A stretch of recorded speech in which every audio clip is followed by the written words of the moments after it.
Hello mga teachers! Hello everyone! This is Sir Ken and in this video, discuss po natin yung life and works of Jose Rizal. Okay, since yung last na-post po natin ay wala siyang audio, so ginawa ko po itong video na ito. Medyo complete na po siya. Okay? About the life and works of Jose Rizal. Are you ready to listen, mga teachers? This video is for SPLE ngayong May 2026 and of course for September 2026 na left. And again, application po, mag-start po siya on May 22, 2026. So better if i-prepare na po ninyo yung mga requirements. Okay, especially your TOR, your PSA, original po, and merong clear photocopy ID, government ID.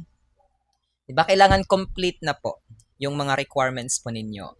Para pagdating ng May 22, okay, ready na kayo mag-apply or magpa-appointment sa LERIS. And before May 22, make sure na may mga LERIS account na po ang lahat. Make sure na right now, gumawa na kayo ng LERIS account. Yun po yung pinakauna ha, na gagawin ninyo yung LERIS account. Just search sa mga search engine LERIS. Okay? Mga teachers, and of course, kapag mag-review na kayo, I suggest you use this book. Okay, I suggest, recommended po ito namin na mga nag-take na ng board exam, nakapasa na. Itong 2026 LET edition. Diba? New curriculum na po yung mga questions dito. And of course, meron po siyang mock exam, Gen Ed, and Prof Ed. So, 2-in-1 na po siya. And meron po siyang rationalization. Okay? So, better if mag-purchase na kayo ng mga books, di ba, for your review preparation para sa LEP ninyo. Okay? So, magbasa kayo ng maraming books. So, aside from this book, bili kayo ng ibang books or hanap kayo ng mga ibang sources or resources. Because the more you read, the more na marami kang alam, the more napapasa ka sa board exam. Naintindihan? So, better if mag-start ka na mag-purchase ng mga books.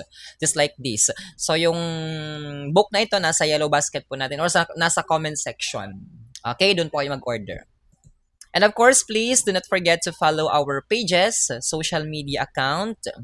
Okay, sa Facebook, sa TikTok, and of course, sa ating YouTube account. Alright, so are you ready for our discussion for today? Lecture about Rizal, life and works of Jose Rizal. Okay, so brace yourself. Pwede kayo mag-take down notes, mag-take note. 'Di ba? Importante po yung taking down notes. Kasi diyan mahasa yung kamay ninyo magsagot-sagot, magsulat-sulat. 'Di ba? Okay, next slide. Okay, first question. Abused Filipino mother. Okay, sino yun? Si Sisa. Ayun, si Sisa and her sons, Basilio and Crispin, di ba nasa No Limit Tangherian sila? They represent the poor. Okay? So, those people na very poor. So, they represents the poor, yung mga naapi, yung mga alipin. No? Sila yung parang nakakrush ng sistema ng mga Espanyol. Di ba? Crushed by the system just to survive. Di ba? Para makasurvive. Okay. So, ayan. Okay, another question. Doon tayo sa life ni Jose Rizal. About Jose Rizal. Okay, full name of Jose Rizal. What's the full name of Jose Rizal? Jose Protasio Rizal Mercado E. Alonso Rialonda. Pang-ilan si Jose Rizal sa magkakapatid? Pang-7th. Ilan sila lahat? 11. Okay, 7-11. Remember 7-11. What are the pen names of Jose Rizal? Pen names or pseudonym? Laong Laan, Dimasalang, Agno, and P. Jacinto. And meron siyang, tawag dito, signature. Ano yung ginagamit niyang signature or yung style ni Jose Rizal, authorial signature ay J. Rizal. Okay, J. Rizal. Next question, birthplace of Jose Rizal. Calamba, Laguna. Okay, he was born in what specific date? June 19, 1861. Kailan namatay? Specific date? December 30, 1896. Last words of Jose Rizal? consummatum est, or it is finished, or it is done. Saan siya in-execute? Sa Bagong Bayan. Ang tawag na ngayon, Luneta Park. Sino nag-design ng monument sa Luneta Park? Si Richard Kisling. Paano siya pinatay doon sa Bagong Bayan? Through firing squad. Sino naghanap? Saan siya nilibing after niyang mamatay? Saang sementeryo? Paco Cemetery. Sino yung naghanap sa kanya doon? Sino naghanap ng kanya mga labi nung namatay siya?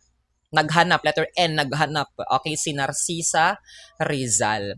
And then, secretly, pinalagyan niya ng, tawag dito, ng initials, yung kung saan nilibing si Jose Rizal. Initial, ano yung initial? RPJ. Okay, si Narcisa Rizal. Next question. Saan nag-aral si Jose Rizal ng kaniyang early education? Sa Calamba, Laguna. Kapag walang Calamba, ang sagot is Ateneo. Who is the first teacher of Jose Rizal? Chodora Alonso Rialonda. Mother of Jose Rizal, Chodora Alonso. Palagi pa yun lumalabas sa board exam, si Chodora Alonso. Yung father ni Jose Rizal, anong pangalan? Si Francisco Mercado Rizal. Yung kanyang father ay isang farmer and a landholder. And then Jose Rizal can speak a lot of languages, more or less 22 languages. Ano yung tawag sa kanya? Letter L or letter P? Linguist or polyglot. Kapag arts and science, Jose Rizal is a, letter P, polymath. Okay, yung kanyang genius about arts and science, pinapakita niya because he is a polymath. And Jose Rizal is an educated Filipino. Educated Filipino means ilustrado. And part ba siya ng triumvirate ng propaganda movement? Yes. Sino-sino yung mga triumvirates or members ng triumvirate ng propaganda movement? Rizal, Haina, and Del Pilar. What is the famous clay sculpture of Jose Rizal created in Paris? That is the triumph of science over death, or ang tawag ay Scientia. Next, what are the two most influential novels of Jose Rizal? No Limitang Hire and El Filibusterismo. Okay, No Limitang Hire and El Filibusterismo. Ngayon, ano yung kinuha ni Jose Rizal sa UST na hindi niya natapos? Kinuhang kurso. Okay, dalawa. Medicine and Philosophy and Letters. Natapos ba sa UST? Hindi po natapos because nakita ni Rizal yung discrimination sa mga Pilipino. Okay, na discrimination ng mga friars, ng mga Spaniards sa mga Pilipinong estudyante doon. Kaya pinagpatuloy niya, saan niya pinagpatuloy ang medicine? Sa Universidad Central de Madrid sa Spain. Okay, so ang capital ng Spain po ay Madrid. Ayan. So, ang kinuha ni Jose Rizal, Medicine and Philosophy and Letters. Bakit gustong mag-aral ni Jose Rizal ng medicine? Why Rizal studied medicine? Or bakit siya naging ophthalmologist? What is his reason? To cure his mother's eyesight. Anong sakit ng kanyang mother sa mata? Katarata. Okay? So, by profession, Jose Rizal is a doctor. Specialization niya ay ophthalmologist. So, saan siya nakakuha ng lisensya sa pagiging ophthalmologist? Lisensya. Saang countries? Saang city and country? Okay, ang una ay sa Paris, France. Okay, ang kanyang mentor doon ay si Dr. Louis Wecker. And next sa Heidelberg, Germany, yung kanyang mentor naman ay si Dr. Otto Becker. Si Dr. Wecker and Becker ay mga famous eye specialist in Europe. Okay? And natapos po ni Rizal ang medicine in 1884 and philosophy and letters natapos niya in 1885. Ano ang pangalan ng kabayo ni Jose Rizal sa dapitan? Si Alipato. Alipato means kislap or munting apoy. Pangalan ng aso ni Jose Rizal? Okay, that is Usman. Si Usman po. Si Usman yon. Ano yung mga pen names ni Jose Rizal? Laong-Laan, Dimasalang, Agno, and P. Jacinto. Saan pinatapon si Jose Rizal na exiled? Sa dapitan, Zamboanga del Norte. Saan? Sa Mindanao. So yung nagpatapon? Eulogio Despujol. Nakilala niya doon yung kanyang asawa. So yung naging asawa ni Jose Rizal, si Josephine Bracken. Yung kanilang anak ay si Francisco Rizal E. del Rosario. Few minutes lang po na buhay. Ilang minutes lang na buhay? Okay, sa ibang historical accounts, 6 minutes lang po na buhay. Next question. Who is the most prolific translator of Rizal's work? Si Quijano de Manila or si Nick Joaquin? How about historian and essayist of Jose Rizal? Nagsusulat ng essay about kay Jose Rizal. Si Ambeth Ocampo. According sa nakalap na, sa nakuha na libro ni Ambeth Ocampo, ilan yung height ni Jose Rizal in real life? Okay, nung 19 years old si Jose Rizal, yung kanyang height ay he stood at 161 centimeters. So more or less that is 5'3". Okay, 5'3" yung kanyang height. So may misconception na 4'11". So mali yung 4'11". Dapat 5'3".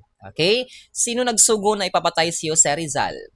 Si Camilo Polavieja. O, sinong Governor General? Si Camilo Polavieja. Saan nakulong na-detained si Jose Rizal? Saan nakulong na-detain si Jose Rizal? Okay, sa 4th Santiago sa Manila. Ilang days nakulong? 56 days. Meron siyang isinulat na last poem, Mi Ultimo Adios. Saan niya itinago? Sa isang alcohol stove. Sino yung pinagbigyan niya ng poem na yon, last poem? Yung kanyang sister na si Trinidad. Okay. Ano yung title ng kanyang poem, Mi Ultimo Adios? Sino nagbigay ng Tagalog version or Tagalog na title? Si Andres Bonifacio. Ano yung title? Pahimakas. Okay, Pahimakas. In English, that is my last farewell. Ilan yung edad niyo si Rizal nung namatay siya? 35 years old. What is the first poem of Jose Rizal? To my fellow children or sa aking mga kabata. First essay of Jose Rizal? Amor Patrio or Love of Country. How about the first novel of Jose Rizal? No Limitang Hiri. How about the first socio-political essay of Jose Rizal? Dentro de 100 Años. How about the first socio-civic organization of Jose Rizal?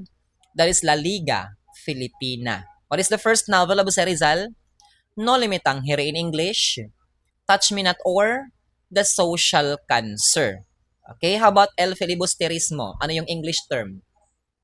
Okay, that is The Reign of Greed. In Filipino, that is, okay, Ang Paghahari ng Kasakiman. Ayan. And of course, meron siyang third and unfinished novel. Ano yung third and unfinished novel? Makamisa. Okay, yung Makamisa po, yan po yung Tagalog satire discovered by historian Ambeth Ocampo in 1987. Lumabas last March 15. Sino yung may makapal na makeup? 'Di ba? Obsessed. Siya yung tauhan doon sa No Limitang Hire, which is obsessed with whitening her skin and abandoning her Filipino identity. Yung kanyang tawag dito, symbolism ay colonial mentality. Si Doña Victorina. Okay, next. Next question. Epitome of traditional Filipinas. Sino yon? Yung ideal Filipinas sa Noli? Si Maria Clara. Okay, sino yung naging tatay-tatayan ni Maria Clara? Si Kapitan Tiago. Okay, sino yung nag-alaga sa kanya? Yung kanyang naging mother? Okay, si Tia Isabel. Okay, si Tia Isabel yung nagpalaki kay Maria Clara. Nung namatay sinong nanay ni Maria Clara? Si Doña Pia Alba. Namatay siya dahil sa panganganak sa kanya. Okay, si Maria Clara, ideal Filipina, the demure, gentle, and ayan, epitome of traditional Filipina. Next question, poem dedicated to his mother, Mi Primera Inspiración. Tagalog letter for petition for education. Okay, letter to the young women of Malolo. So, isa po siyang essay. Next, socio-political essay about the prediction of Rizal for the Philippines. Prediction. Okay, that is Filipinas dentro de 100 años. Next, how about dying without seeing the dawn? Sino nagsabi niyan? Who said that line? Si Elias. Who wrote that line? Si Jose Rizal. Next, literary piece that expresses truth through symbolic people and events is called that are A, allegory. Okay, that is allegory. May tawag dito, symbolic people and events, allegory. Next, okay, since Rizal's novel revealed a hidden meaning, which was socio-political, they can be classified as blank. Okay, that is allegory. Next, triumvirate of propaganda movement. Sina Haina, Rizal, and Del Pilar. Ayan. So again, teacher ha, kung gusto niyo bumili ng book na to, nasa ating comment section, nasa description box. Doon po kayo mag-order. Or sa TikTok, hanapin niyo lang po Sir Ken. Okay, next tayo. Mi Ultimo Adios can be classified as elegy or sonnet. That is an elegy. When we say elegy, poem, song, or poem for the dead. Tula or awit. Kapag naman po message for the dead, that is eulogy. Pero kapag nakasulat sa lapida, ano ang tawag doon? Yung tombstone inscription, yung parang basta message doon sa lapid, ang tawag doon epitaph. Okay, epitaph. Next, famous clay sculpture of Rizal. Okay, the triumph of science over death or sentia.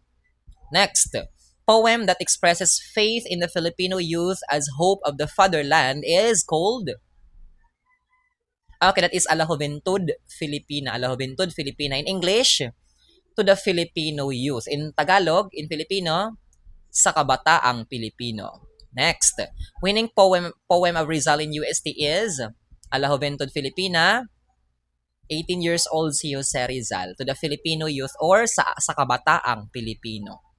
Next, the first poem written by Rizal, Sa Aking Mga Kabata or To My Fellow Children, 8 years old si Jose Rizal.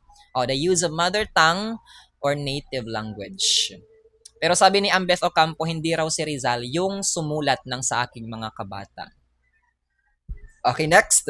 Regarded as polymath, Rizal's genius was manifested in both blank science and arts. Polymath ang tawag sa kanya, science and arts. Next, conversant in several European languages, Rizal is described as blank. Letter L, linguist. And letter P, polyglot. How many languages can Rizal speaks? More or less 22 languages. Morir is descansar in Mi Ultimo Adios reflects Rizal's acceptance of death for his country. Yan, acceptance of death for his country. Next, early education of Rizal sa Calamba, Laguna. Kapag walang Calamba, sa Ateneo. Next, dying without seeing the dawn break, Elias. Who said that? Elias. Who wrote that? Jose Rizal. Jose Rizal was exiled in saang place? Dapitan, Zamboanga del Norte. 4 years siya doon sa Dapitan. 4 years. Next, Jose Rizal was imprisoned or detained in saang lugar? 4th, Santiago, Manila. Ilang days? 56 days.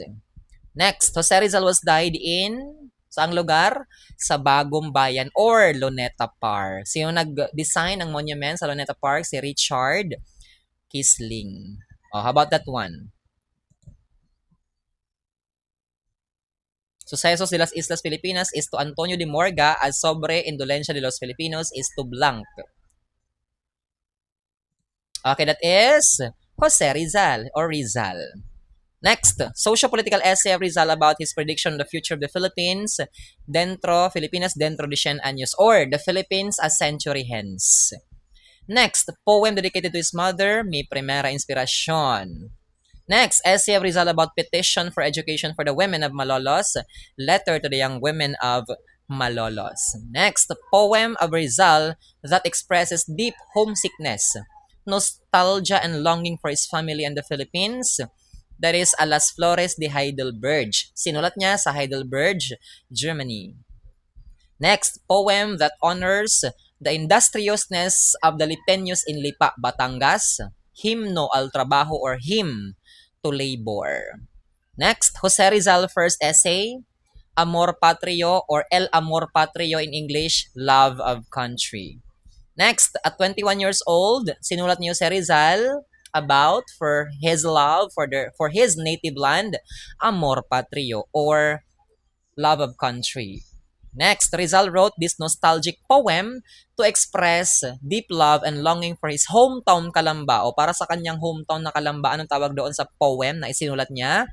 On recuerdo a mi pueblo or a tribute to my town. Okay, Calamba, Laguna. Next, arrange in chronological order. Ano mauna dito? Ano mauna dyan? That is Mi Primera Inspiración. Next is A las Flores de Heidelberg. Next, Noli and El Fili. So 1, 3, 4, and 2. Next, Provided financial assistance for Rizal's publication of the novel, Social Cancer. Sino nagbigay ng assistance or financial assistance? No limit ang hire. Si Maximo Viola. Magkano binigay niya? 300 pesos. Ilang copies? 2,000 copies. Saan na-publish? Sa Berlin. Kailan? 1887. 300 pesos, 2,000 copies. Next, how about yung publication ng The Rain of Grades? Sino nag-assist kay Rizal financially? Nag-assist financially? Nagbigay ng 150 pesos and additional funds kayo sa Rizal? Si Valentin Ventura. Next, a prize-winning poem, A la Juventud Filipina. Nanalo siya, 18 years old si Jose Rizal, held by the Liceo Artístico Literario de Manila in 1879. Yan, nanalo siya to the Filipino youth. Next, Adios Patria Adorada, Region del Sol Querida, Perla del Mar de Oriente, Nuestro Perdido Eden are the first two lines of which poem? Ano tawag sa poem na yon? Okay, Huling Paalam, My Last Farewell, or Mi Ultimo Adios. Sinulat niya December 1896 sa 4th Santiago. 24 hours. I mean, more or less 24 hours. Sinulat niya yung poem. Okay, doon sa kanyang prison cell sa 4th Santiago. Binigay niya sa kanyang ate na si Trinidad. Naghanap ng kanyang mga labi sa Paco Cemetery, si Narcisa Rizal. Ayan. So again, teachers, purchase kayo ng mga books, just like this one. And please follow our pages, Sir Ken. Okay, thank you so much mga teachers for listening. Have you learned something? Para mas ma-gets, mas ma-remember ninyo, mas ma-memorize, ulitin nyo lang po yung video na ito. Just keep on watching this video for you to memorize, familiarize everything. Naintindihan? Kasi walang board exam na walang Rizal. Especially ngayong September, I'm sure na maraming lalabas about kay Jose Rizal. So, thank you mga teachers for listening. Ayan, humayo kayo at anong magpakarami? Mag-review. Okay, humayo kayo at mag-review. So, I pray that every one of you will pass the let and top the board exam. Thank you so much mga teachers. Bye-bye everyone.